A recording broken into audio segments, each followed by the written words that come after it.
before ghost hunters, Ouija boards, and the entire world of the paranormal, everything can be traced back to a story told by two young children from upstate New York. At only the age of 14 and 10, Margaret and Catherine Fox were responsible for one of the most important hoaxes in American history.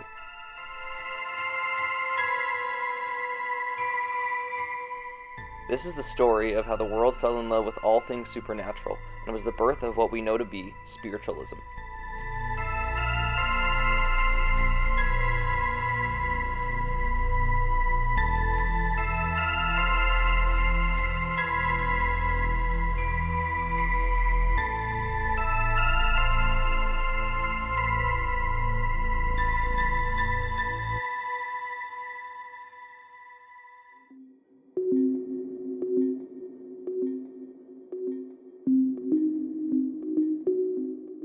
After decades of struggling with the drink, Dr. John D. Fox reunites with his wife and two of his 6 children, moving them to Hydesville, New York.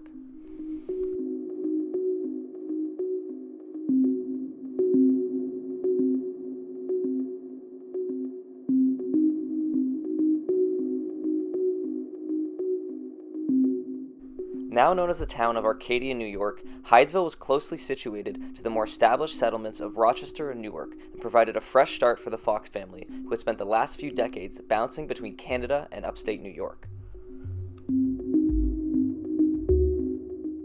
Coincidentally, Hydesville is only 10 miles from Manchester, New York, where Joseph Smith claims to have found the golden plates that led to the Book of Mormon about 20 years earlier.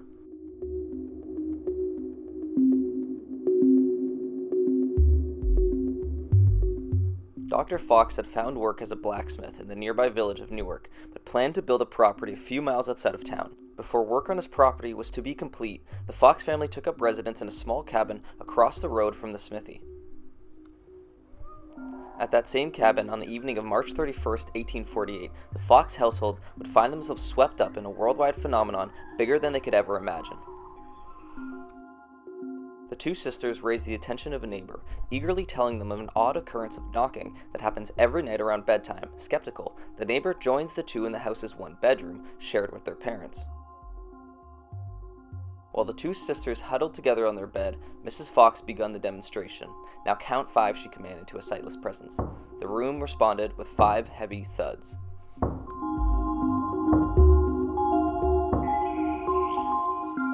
Mrs. Fox continued with count 15, to which the room responded with 15 knocks. She asked the neighbor's age, to which the room responded correctly with 33 knocks.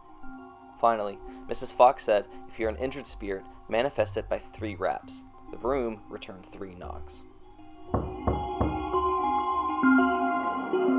The knocks appeared to be so convincing that newspapers eventually picked up the story around May 1848. During the first publication of the story, the identity of the spirit was revealed, as well as the method used by the Fox sisters to extract the information from the spirit. By using a system of the alphabet and knocks to indicate the letter, the following pieces of information were revealed of the spirit's history.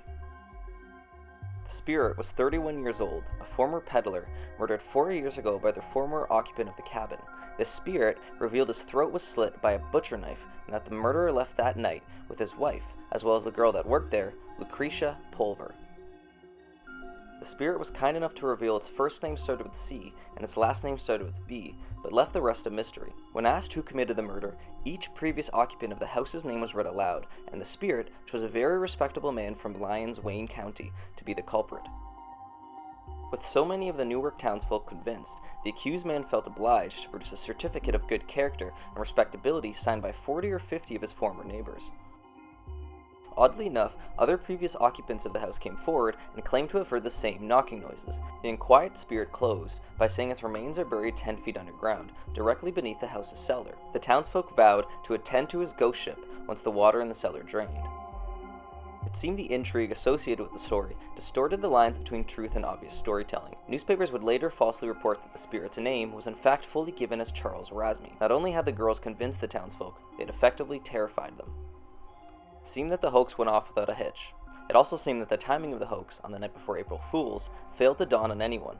Townsfolk were so convinced that they referred to Margareta as an unholy witchwoman and the Fox family as evil. Mrs. Fox subsequently moved her daughters away to live with her older sister Leah in Rochester. It was after the two moved in with their older sister Leah Fox Fisher that their reputation as mediums began to truly blossom. Miraculously, the mysterious knocking noise followed the sisters to Rochester, and they began to host demonstrations of their ability to communicate with spirits. By November 1849, the Fox sisters had stirred enough interest in their supposed clairvoyance to fill a 400-seat lecture hall in Rochester, with attendees eager to witness the knocking firsthand. Over the next 3 days, several committees of local doctors, judges, and lawyers from the lecture were appointed to provide their ruling on the proceedings. What followed next was a comical series of investigative techniques that included placing the sisters in various positions, disrobing them to check for machinery, using a stethoscope to watch their lungs, tying pillows to their feet and handkerchiefs to their dresses, and having them follow the entire group to Isaac and Amy Post's house, where the sisters conducted an impromptu seance with the Post's recently deceased daughter.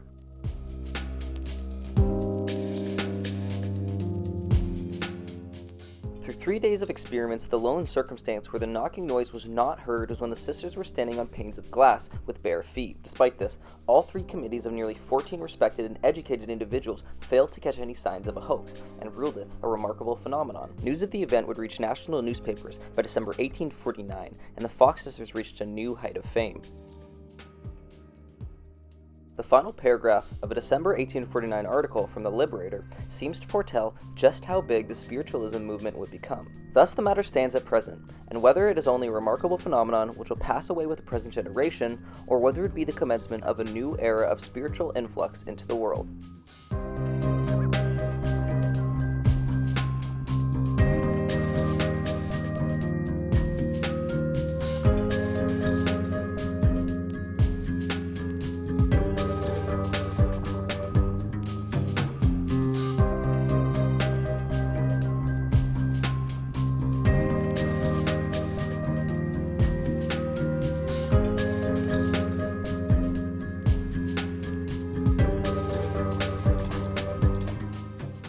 Due time after their legitimacy was proven, the Fox sisters began to host regular events, both at their residence in Rochester and eventually touring across upstate New York. With the younger sisters only 15 and 11, it is clear to see that the older Leah was likely the driving force behind their public demonstrations. Leah also claimed that she possessed the same clairvoyant abilities as her sisters, which allowed the younger Catherine and Margareta to take the show on tour while she would stay in Rochester and host spirit sessions of her own.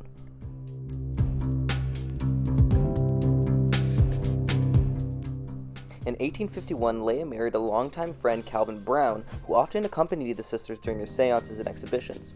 Brown would mysteriously pass in 1853, marking the end of Leah's second marriage. Leah's first husband, Bowman Fish, was presumed to have deserted Leah in 1841, but there was some suspicion that he may have died. Leah Fish Fox Brown would eventually drop 2 of her surnames and conduct seances under the name Mrs. Leah Brown, following Calvin's death in 1853.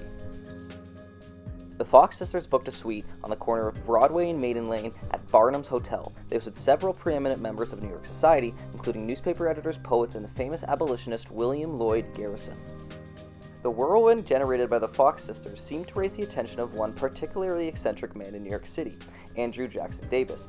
At the time, Davis was known for performing magnetic healing and giving lectures on mesmerism, an earlier predecessor to hypnotism. In fact, one of the attendees of Davis's lectures on mesmerism was a 35-year-old Edgar Allan Poe, who was believed to use the lecture as inspiration for his 1845 short story, The Facts in the Case of M. Valdemar. In said story, the main character Valdemar is suffering from tuberculosis and is mesmerized at the point of death. At the time, Poe's wife Virginia had been suffering from tuberculosis for 4 years, and in combination with Davis, likely sourced the inspiration from these events. Davis latched onto the story of the Fox sisters and invited them to New York City to witness their abilities firsthand. Aligning himself with the Fox sisters made Davis relevant again during a time in American history when spiritualist methods like table tipping, spirit music, and dancing lights were just beginning to take hold. To this day, Jackson is still referred to by some as the John the Baptist of modern spiritualism and helped usher in a new era of paranormal belief. Spiritualism provided a welcome departure from the gloomy Calvinistic beliefs of predetermination. While touring across the northern United States, the Fox sisters had a visitor during a stop at Philadelphia that became obsessed with the exhibition for more reasons than one. This particular visitor was Arctic explorer Alicia Kent Kane, who was part of both the first and second Grinnell Arctic expeditions.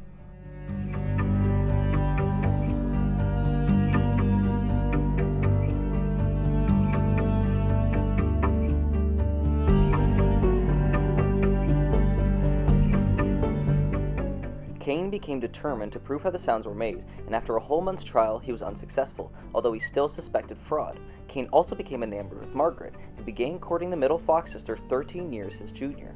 Their eventual 4-year engagement would become a heavy point of contention. Their marriage was never actually proven before Kane's untimely death in 1857. Kane publicly denounced Margaret's profession, spiritualism as a whole, and due to Victorian sensibilities, considered her to be of a lower class. By accounts in his biography, he was thoroughly in love with Margaret, but lacked the courage to defy his parents and marry her. The two other Fox sisters were flourishing as spiritual mediums in their own right. The sisters decided to part ways in 1853 and work on their own private clients, which was just on the heels of a thorough investigation by patent examiner Charles Grafton Page, who observed the wrappings as coming from underneath the girls' dresses, although he couldn't confirm how they were produced. Kane would eventually die at the age of 37 after returning from a perilous second Arctic expedition in 1857. Oddly, by the request of his doctor, he was advised to sail to Havana in an attempt to regain his failing health. Following his eventual death, Kane would have his body shipped back to Philadelphia for a funeral only surpassed by Lincoln. Margaret, on the other hand, only heard of his death from the newspaper and was not invited to the funeral by Kane's family. What ensued was a cutthroat battle between Kane's family and Margaret for sums of money mentioned in Kane's will. Margaret claims that Elisha married Margaret before he departed for England, with her two sisters as witness. However, the day before he left for England, Kane signed a will that only mentioned an immediate $5,000 payment to his lawyer brother Robert and the remaining royalties to be later decided by his father. The year 1857 also brought another blow to the credibility of the Fox sisters when Leah and Catherine entered a contest ran by the Boston Courier with the intent of awarding $500 to any individual who could prove paranormal ability to a committee of Harvard professors. They evidently failed the test, and the committee concluded that the raps were produced by bone and feet movements. Following Kane's death, Margaret converted to Roman Catholicism and vowed to give up spiritualism for good. Dr. Kane's family demanded that Margaret relinquish the letters he wrote to her, but she refused them, and sued them for $5,000 stipulated in his will. During the summer of 1858, she brought the letters to the Brooklyn Eagle in order to have a narrative connecting the letters. Margaret later brought the letters to the Philadelphia Orphans Court in 1862 to collect a widow's dower. This finally dragged Dr. Kate's family back to the bargaining table and forced them to pay off her debts, a sum of $2,000 and the interest on the remaining $3,000 she inherited from Elisha. In return, Margaret agreed to drop the suit and place the letters in the care of Dr. Edward Beyer of New York. Shortly after receiving the letters, the Kane family reworked the contract, knowing that Margaret could not afford to take them to court again. By 1866, she was able to prove they defaulted on their original agreement and reclaim the letters. Margaret used the letters to publish The Love Life of Dr. Kane in 1866. She would later drop out of the public eye and struggle with alcoholism, depression, and poverty. Margaret's earlier denouncement of spiritualism had alienated herself from the community and left Margaret Fox Kane in recluse for nearly 30 years. Roughly 5 years after the death of her second husband, Leah Brown would marry again to a wealthy Wall Street banker Daniel Underhill. Leah would retire from hosting seances shortly after 1865, seemingly to have found the life of comfort she sought after. Catherine, or Kate as she was more commonly known, continued operating as a medium, even traveling to England in 1871. The trip was paid by a wealthy New York banker, so that she would not be compelled to accept payment for her services as a medium. Kate would go on to marry a London barrister H.D. Jenkin, having 2 sons before his eventual death in 1882. The tales of Kate Fox's abilities were far and away the most outlandish out of the 3, with claims that she could scribe messages from the dead and summon full apparitions that would touch and communicate with those in the room. Kate even fooled physicist William Crookes into backing her legitimacy after a series of experiments in 1874. It is said that a combination of the high public pressure she faced and the passing of both her parents in 1865 drove her to alcoholism, tragically following in the footsteps of her father and sister. In 1885, now under the name Leah Underhill, the eldest sister would publish a memoir called The Missing Link in Modern Spiritualism. While it was highly congratulatory of herself and her role in influencing spiritualism, it was also largely fabricated and deemed a string of lies by Kate Fox. At this point, both Margaret and Kate Fox became embittered towards her older sister, and barbs were exchanged back and forth. Leah Underhill claimed that Kate's drinking was a detriment to her family, and that her kids should be taken away. The younger Fox sisters retorted by calling her manipulative and greedy.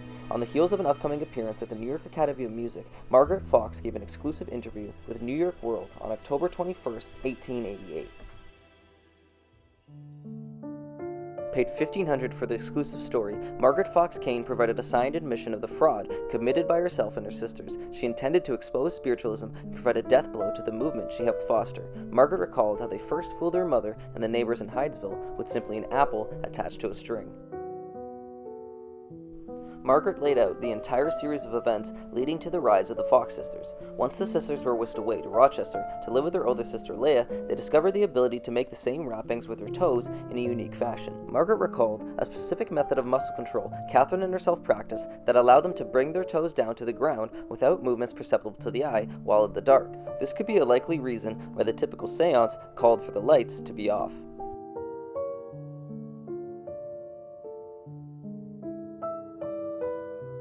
As for the actual responses, the sisters would look for indications given by Leah throughout the seance as to whether to answer yes or no. Leah apparently made up to $150 a night and pocketed it all, and led the girls like lambs across the United States. Another interesting note is that according to the confession, Margaret and Catherine were much younger at the time than the public thought. By her account, they were 8 and 6 at the time of the original incident. This would mean that she was attending parties, drinking wine, and married by the age of 12.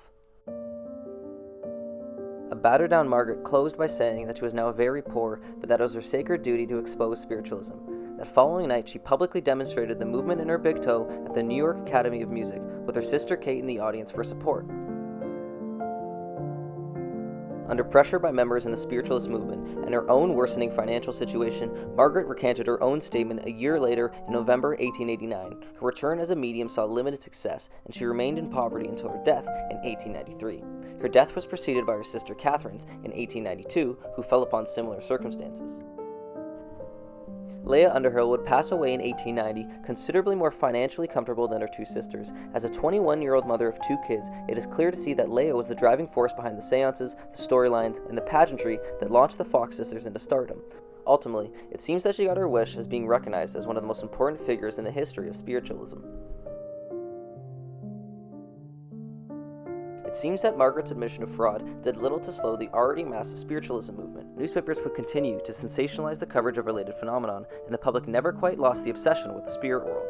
People would later claim in 1904 to have found the peddler's trunk behind a false wall in the basement of the Hydesville house, containing the skeletal remains first mentioned in 1849. However, this was promptly debunked as another hoax, as the remains consisted of primarily chicken bones. An excerpt from an 1888 New York Herald article summarizes it best. One moment it was ludicrous, the next, it was weird.